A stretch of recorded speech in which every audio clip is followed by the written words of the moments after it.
Ito yung bagong parking fee, oh. Kaya kabay, no? Yan na yung parking area dyan, no? Meron na rin ginagawa dito.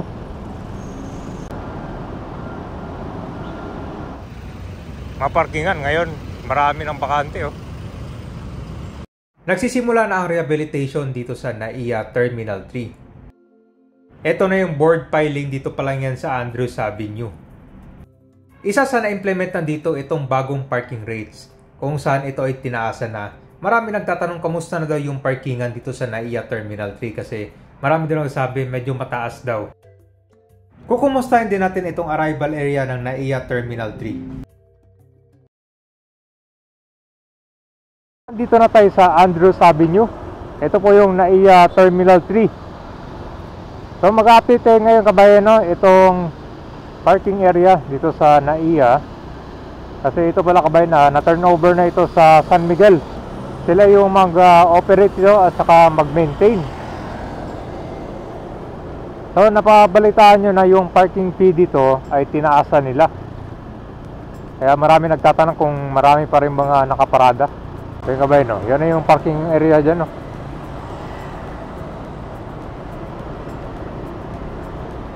So dito sa ilalim ng expressway, nagkakaroon din ng mga construction works kung saan mas pinapalawak na nila pagdating doon, no?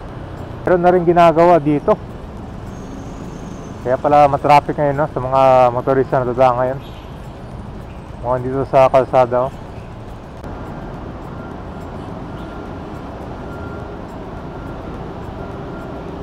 Board piling. Ayun, no?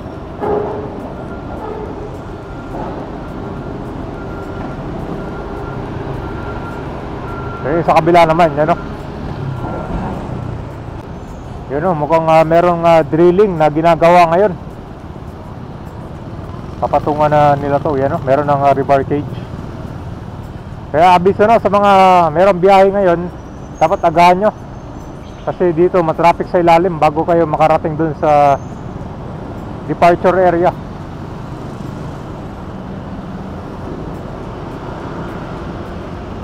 Yan, no? Nagbubutas na. Construction dito kabayan, no? Yan. Maglalagay sila ngayon ng rebar cage. Ito naman sa kabilang site dyan, no? Board piling. Ito yung bagong parking fee, oh.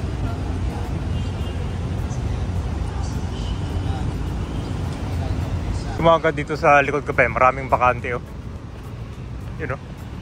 So kung dati mag-aabang ka pa dito ng mga parkingan, ngayon marami ng bakante, oh. Kaya din siguro ano sa inyo kabayan, no? Mataas na yung kuha nito. Babayaran kapag nag-parking kayo ng 24 hours. Kasi di ba karamihan mga nagpaparada dito. Tapos pag meron silang biyahe sa probinsya 3 days, so iniiwan na nila yung sasakyan. So dati yata mga 300 to 350 per day ang babayaran nila. Ngayon mas malaki na.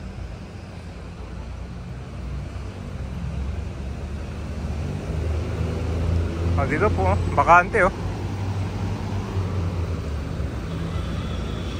Dati pagdating ng bare months, yun, puno talaga dito yan.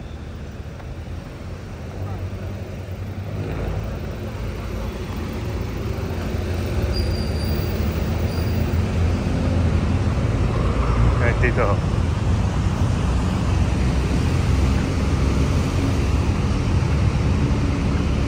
Wala pa yun, meron pa nga multi-level parking doon, dito.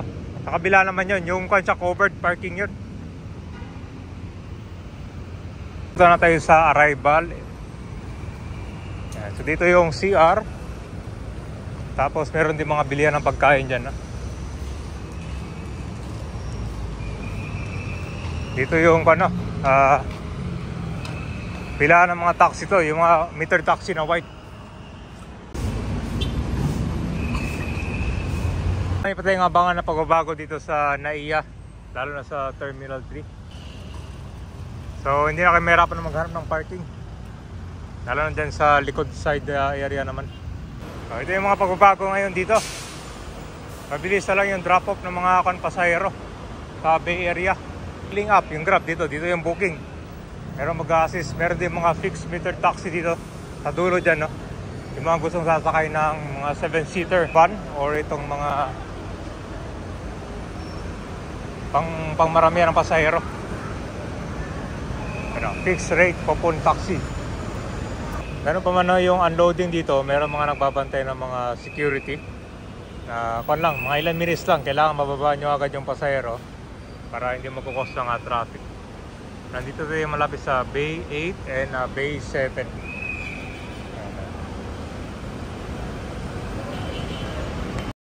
Marami pa tayo pang aabangan na improvements lalo na dito sa NAIA Terminal 3. Kasi dito marami ding mga pasahero na sumasakay at saka sinusundo din. So nandito tayo sa Bay 5 area. Palabas naman tayo doon malapit sa exit. Yan, so ano pa ba ang inaabangan niyan pagbabago dito sa rehabilitation ng NAIA dahil ito ay under na ng San Miguel?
Sirado na yun dito papuntang arrival at departure. So mag U-turn pa kayo dito sa kabila naman. Yan. So ito yung arrival at departure, dyan yung pasukan nya. Sirado na dyan, oh. May ginagawa.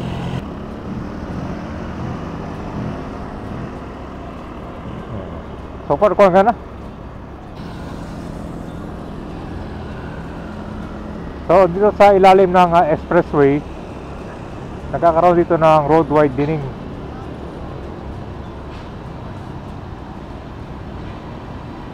Tingnan mo dito, oh, mas malawak na.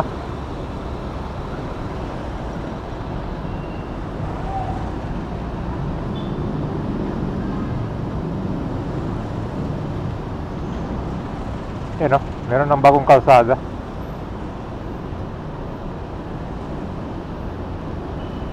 Oh, ito, oh. Paano pala, sementado na pala, oh. Kasi ginagawa pa lang to. Ito yung pagbabago dito. Mukhang madadaanan na ito ng sasakyan siguro, no?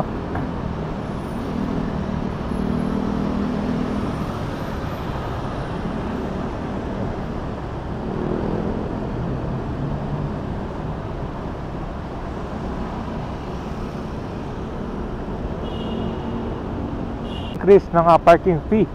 Comment down below lang kayo, no? Lalo na sa mga bumibiyahe dyan lagi to, siniiwan yung sasakyan dito.